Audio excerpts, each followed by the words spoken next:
Konjong Hyomen, Tajahau, apa kabar pemirsa? Berjumpa lagi dengan saya Andy Chu dalam Tiongkok Ni Hao. Kami telah menyiapkan beragam berita penting dan menarik dari Tiongkok untuk Anda. Kita masuk ke berita pertama. Dalam kunjungannya baru-baru ini ke Indonesia untuk menghadiri KTT Tiongkok ASEAN ke-26, KTT ASEAN Plus 3 ke-26, dan KTT Asia Timur ke-18, Perdana Menteri Tiongkok Li Qiang mengatakan bahwa Tiongkok dengan tegas mendukung posisi sentral ASEAN dalam kerjasama regional dan perannya yang lebih besar dalam urusan internasional. Dengan memperhatikan bahwa kunjungan ini merupakan kunjungan pertamanya ke negara Asia sebagai Perdana Menteri, Lee mengatakan Tiongkok siap untuk melakukan pertukaran pandangan yang mendalam dengan semua pihak mengenai isu-isu utama kerjasama regional, memperkuat solidaritas dan koordinasi, berbagi peluang pembangunan, bekerja sama untuk menghadapi tantangan, dan mendorong Asia Timur untuk terus menjadi mesin penting bagi pembangunan global. Menurutnya, dalam beberapa tahun terakhir di bawah arahan strategis Presiden Tiongkok Xi Jinping dan Presiden Indonesia Joko Widodo, hubungan Tiongkok-Indonesia telah berkembang pesat, menjadi contoh bagi negara-negara berkembang guna bekerja sama untuk pembangunan bersama. Lee juga menyatakan bahwa Tiongkok siap bekerja sama dengan Indonesia untuk mengimplementasikan konsensus penting yang dicapai oleh kedua kepala negara, membangun komunitas Tiongkok-Indonesia yang lebih dekat dengan masa depan bersama, mendorong modernisasi dan integrasi dan saling memperkuat melalui kerjasama strategis tingkat tinggi dan menyeluruh, dan menyuntikkan lebih banyak stabilitas dan momentum baru ke dalam kerjasama internasional dan regional. Adel bin Abdurrahman Al-Sumi, Presiden Parlemen Arab dalam kunjungannya ke Tiongkok baru-baru ini mengatakan prakarsa sabuk dan jalan atau Belt and Road Initiative BRI yang diusulkan oleh Presiden Tiongkok Xi Jinping adalah sebuah inisiatif global yang akan membawa manfaat bagi dunia secara luas. Ia juga mengatakan bahwa hubungan Arab dan Tiongkok saat ini sedang berada dalam masa keemasan. Menurutnya, pihak Arab menganggap bahwa Tiongkok merupakan mitra strategis yang dapat diandalkan dan tulus, dan berharap untuk terus memperkuat rasa saling percaya yang bersahabat antara negara-negara Arab dan Tiongkok, mempromosikan kerjasama yang saling menguntungkan, dan membawa hubungan Arab-Tiongkok ke tingkat yang baru. طبعا الصين يعتبر شريك استراتيجي مهم للدول العربية، شريك يساهم في كثير من المبادرات التنموية في الدول العربية. بلا شك هذه المبادرات هي ساعدت كثير من الدول العربية أن تكون لديها مشاريع كبرى. الصين الآن لديها مشاريع كبرى في كثير من الدول العربية، وأنا كرئيس برلمان عربي ونحن كبرلمان عربي نرى أن العلاقات العربية الصينية في أوج علاقاتها في أفضل حالاتها. بلا شك هذا سينعكس على الصين وعلى الدول العربية. بلا شك الدول العربية تنظر إلى الصين نظرة إيجابية. هذه النظرة الإيجابية هي مهدت الطريق لتكون الصين شريك استراتيجي مهم، خاصة شريك تنموي. وإحنا كبرلمان Tahun ini menandai ulang tahun ke-10 prakarsa sabuk dan jalan yang digagas oleh Xi Jinping. Al-Asumi mengatakan negara-negara Arab sangat menghargai dan mendukung prakarsa tersebut dan percaya bahwa itu akan berhasil dan membawa manfaat bagi seluruh dunia. Adapun terkait bergabungnya Mesir, Arab Saudi, dan Uni Emirat Arab ke dalam mekanisme BRICS, Al-Asumi mengatakan Parlemen Arab sangat mendukung dan percaya bahwa hal itu akan membawa banyak manfaat bagi negara-negara Arab. Ia juga optimis dan berharap mekanisme BRICS akan memainkan peran yang lebih besar di masa depan. فخامة الرئيس الصيني أطلق هذه المبادرة مبادرات أخرى، مبادرات الحضارات العالمية، مبادرات التنمية العالمية، مبادرات الأمن العالمي، إضافة للمبادرات اللي تفضلت فيها. بلا شك هذه أول مبادرات تعكس الرغبة الصينية في أن يكون الدور الصيني على مستوى العالم دور إيجابي ودور تنموي. طبعا مبادرات الحجام الطريق بلا شك هي مدعومة من جميع الدول العربية ومدعومة من جميع دول العالم، وهي أمانة رؤية مستقبلية مهمة تدعو دول العالم للتعاون فيما يخص مصلحة الدول والشعوب على مستوى العالم.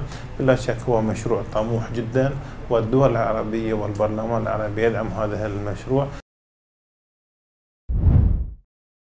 Shelek Wind Power Farm, proyek energi baru pertama yang dibangun bersama oleh Tiongkok dan Kazakhstan, menjadi bukti kolaborasi antara kedua negara dalam mempromosikan pembangunan berkelanjutan di negara Asia Tengah tersebut. Terletak di Kazakhstan bagian tenggara, sekitar 170 km dari kota Almaty, ladang angin ini mulai beroperasi pada September 2022 dengan menggunakan teknologi dan peralatan buatan Tiongkok untuk semua gensetnya. Turbin angin yang ada di ladang angin tersebut mampu menghasilkan tenaga listrik yang dikirim ke Almaty dan telah memberikan manfaat yang signifikan bagi masyarakat setempat. Bakiksan Arpan, Wakil Kepala Shelek Wind Power Farm, mengatakan bahwa proyek ini berhasil mengurangi kekurangan listrik di Almaty dan mengurangi emisi karbon dioksida tahunan. The 60 megawatt Shelek wind farm alleviates the power shortage in Almaty to some extent and also reduces annual carbon dioxide emissions. Ladang angin ini memiliki kapasitas terpasang sebesar 60 megawatt dengan 24 unit turbin angin yang dikembangkan dan dioperasikan oleh Power China cabang Chengdu, sebuah perusahaan terkemuka Tiongkok dalam proyek-proyek energi berkelanjutan. Menurut Chang Shuai, manajer proyek Power China dari Chengdu yang telah terlibat dalam proyek ini selama 4 tahun, ladang angin Shelek mampu menghasilkan jutaan kilowatt per jam. Setelah lebih dari 1 tahun diluncurkan, para ahli mengatakan bahwa ladang angin ini menunjukkan potensi dan kelayakan kerjasama Tiongkok-Kazakhstan dalam bidang energi hijau. Ladang angin Shelek membuka jalan bagi sistem energi yang lebih berkelanjutan di Kazakhstan, dan keberhasilan proyek ini telah menunjukkan manfaat kerjasama internasional dalam mempromosikan pembangunan berkelanjutan. 发电厂呈现在世人面前，我还是很激动、很骄傲。我们这项目投产了之后，每年可生产2.28亿千瓦时的清洁绿色能源，这些能源可为7万户哈萨克斯坦当地居民提供稳定的电力，预计每年也可以减少16万吨二氧化碳的排放。 Dari aquakultur hingga pengeboran lepas pantai, industri kelautan Tiongkok kini telah menggunakan teknologi komunikasi 5G untuk meningkatkan efisiensi dan keamanan operasi. Salah satunya adalah kota Shantou di Provinsi Fujian, Tiongkok Timur.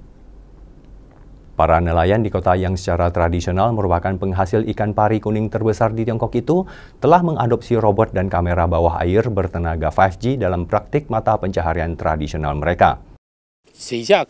不可能每一张网都拉起来，只有靠机器人探到海里面去破掉，及时补起来。现在一筐鱼都是大几百万，所以说一下子跑掉会跑很多。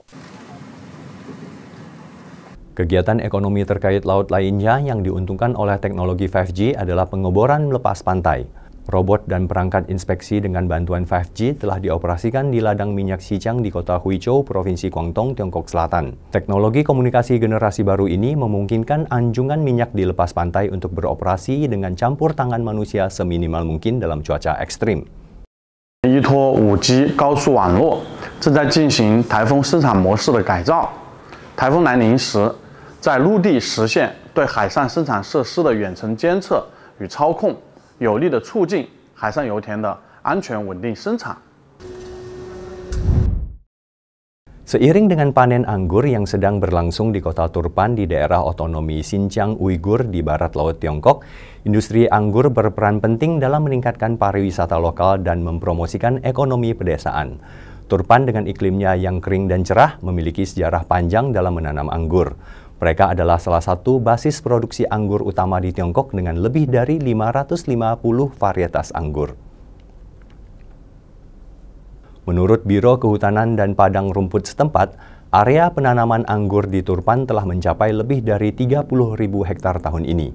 Dan hasil panennya diperkirakan akan mencapai lebih dari 1,4 juta ton. Untuk mempromosikan penjualan buah segar yang manis ini, pemerintah setempat meningkatkan upaya untuk meningkatkan logistik dan membangun fasilitas penyimpanan dingin. Pemerintah setempat juga telah melakukan upaya besar untuk mendukung pengembangan kilang anggur lokal dan perusahaan wine untuk memperluas rantai industri anggur. Buah-buahan segar dan berbagai kegiatan budaya dan pariwisata diharapkan dapat menarik lebih dari 20 juta pengunjung ke Turpan selama musim panen anggur tahun ini. 到这看的两方这个那个两葡萄10月份那个变成了葡萄干，以前我们那个小区的葡萄交通也不好，这样的话我们60%两葡萄干。现在条件好，那个交通也好，这个领库也好，这样的话我们60%多那个卖鲜葡萄，40%葡萄干卖葡萄干。Demikian Tiongkok Ni Hao edisi kali ini. Kami akan kembali dengan ragam berita dan info menarik dari Tiongkok pekan depan. Terima kasih atas atensi Anda. Saya Andy Chiu, 我是邱烈峰，祝大家健康平安，sampai jumpa.